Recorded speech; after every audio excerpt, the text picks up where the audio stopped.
Celeste is one of the most important games of 2018. Through the lens of retro nostalgia, the game tells a nuanced, bittersweet story of a person who is trying to better understand her own mental health. It's a meaningful game, and it's been showered with praise for its accomplishment. But the story behind Celeste is just as poignant.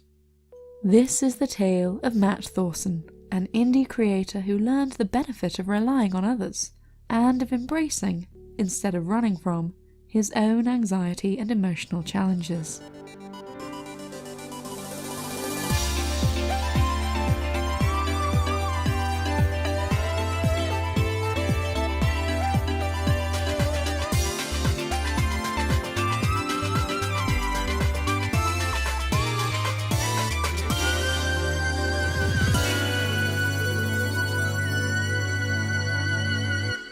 Matt Thorson always wanted to make games. When he was young, he would fill notebooks with his own level designs, coming up with ideas for his own 2D platformers that were heavily inspired by Super Mario Bros. Games were an escape for Matt. When the world got too hectic and confusing, he'd retreat into the 16-bit world of his Super Nintendo. Considering the emotional impact that these games had on him, it made sense that he wanted to try making his own similar interactive experiences.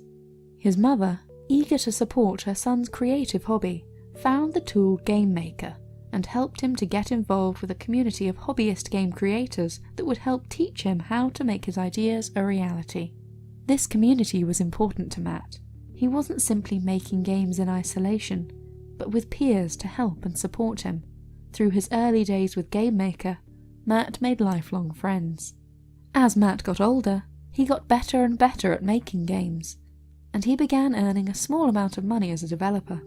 His small side projects were hardly a huge deal at the time, but they brought in enough pocket money to keep him going, and it was fun to make games as a part-time job. By his time at university, these side projects were paying his rent and tuition. When it came time to graduate, Matt found himself at a crossroads. He'd initially decided to study at university in order to get a job at a games studio, but he was doing just fine financially by himself, so what was the point of joining a studio at all? Matt decided to go things alone. This was a life-changing epiphany, and it shaped his progression as a developer for years to come. A couple of years after college, Matt and a friend, Alec Halalka, worked together in a game jam, looking to create a game that was inspired by The Legend of Zelda.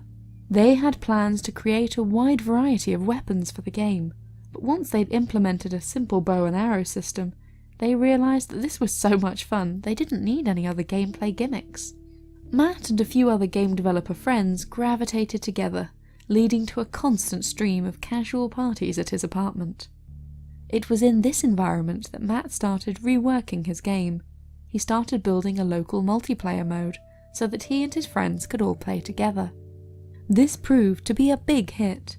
As the group laughed and joked, they rushed around an arena, firing arrows at each other. From each party, Matt gained a better idea of how he could tweak the game to make it more enjoyable, and thus, his first major success, TowerFall, was born. Despite having been involved with the game's original inception, Alec didn't stick around for the entirety of development. Instead, he, also an accomplished game developer in his own right, began working on another game with another friend, Scott Benson. This game would become Night in the Woods, which, after a successful Kickstarter, became an indie darling in its own right. Matt, Alec, and some other friends, including Noel Berry, all decided to club together to move into a shared house. They brought with them the party atmosphere from Matt's apartment, but also developed a kind of familial community. They felt like a family, all working on their own creative projects but coming together for meals and blowing off steam together when work got too intense. As Matt worked to finish TowerFall, he had to make decisions about what to do next with his game. Against all the advice of his peers, he decided to sign an exclusivity deal with a single platform, the then upcoming Android-based games console, the Wii.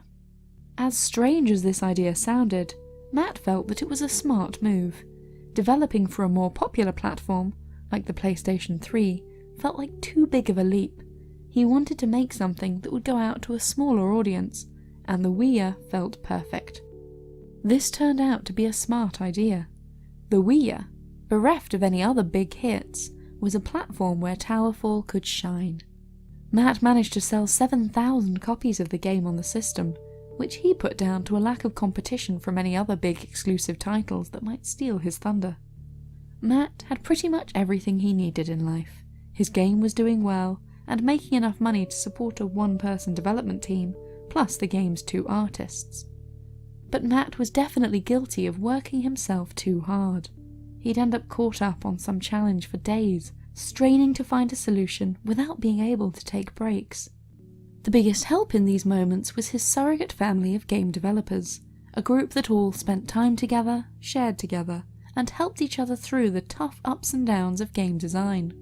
This support network was important to him. Aside from anything else, it kept him from feeling lonely when his mood took a dip. As Matt began making a PlayStation 4 re-release of his game, titled TowerFall Ascension, he began to feel anxious. He was worried that the game might upset the delicate balance of his house. Commenters, having latched onto TowerFall as an indicator of big things to come, were predicting that its sequel would be a much bigger deal now that it was going to debut on more popular gaming platforms. George Broussard, the creator of Duke Nukem 3D, even messaged Matt to ask him if he was ready to become a millionaire. Matt was definitely not ready. In fact, he was very anxious about the whole idea. Sure, he wanted lots of people to play his game, but he was afraid that his family of game designers would fall apart if he got too wealthy. It was, then, something of a relief when the game only managed to bring in about $500,000. This was still a lot of money, but not enough to break up Matt's family. What came next, though, would be a far greater challenge. Matt and another member of his little gaming community were about to begin on a small project that would change their lives forever. Celeste was never meant to be a big deal. Matt and his housemate Noel began experimenting with a Pico 8, an imaginary games console that can be emulated on a real PC. Over the course of 4 days, they threw together a simple platforming game about climbing a mountain. They named this game Celeste, and released it online for free. The project finished, they moved on. Then, a couple of months later, the pair began pondering what more they could do with the basic idea. Matt was inspired by his favourite film, Whisper of the Heart.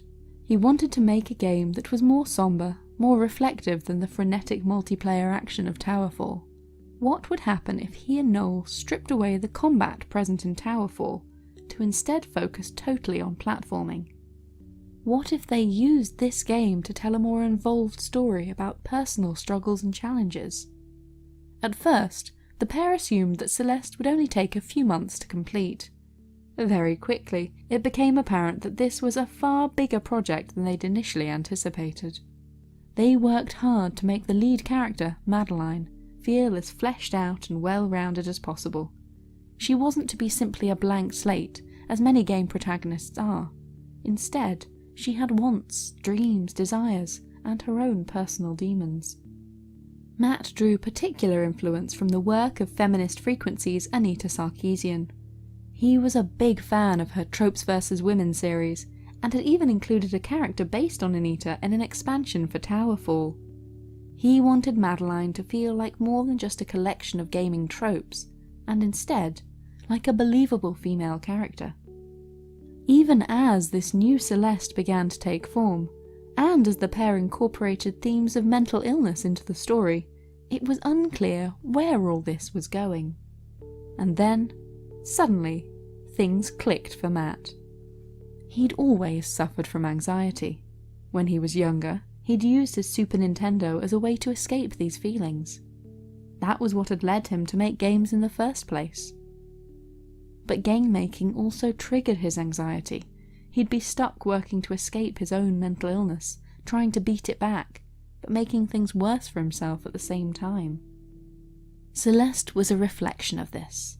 It became a game about trying to run away, to escape from anxiety and depression, to climb a mountain and complete an insurmountable task in a desperate attempt to achieve peace and accept that some things are beyond our control.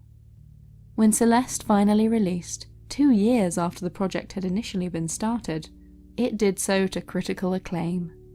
It became one of the best-loved indie games on the Switch overnight, and picked up many numerous accolades, including winning Best Indie Game at the 2018 Game Awards. While Celeste was a more solitary game than TowerFall, it seemed that Matt's exploration of anxiety and depression resonated with a lot of people. He was clearly far from alone. The moral of the story is that trials can be turned into something beautiful. Matt Thorson reflected on and embraced his own personal anxieties and mental health struggles. He found a way to use them to create a video game that has touched the lives of thousands of people. Take care of yourself. Surround yourself with people who care about you. Your personal challenges might be hard to bear, but if you are patient, you can turn negative experiences into something unique and wonderful.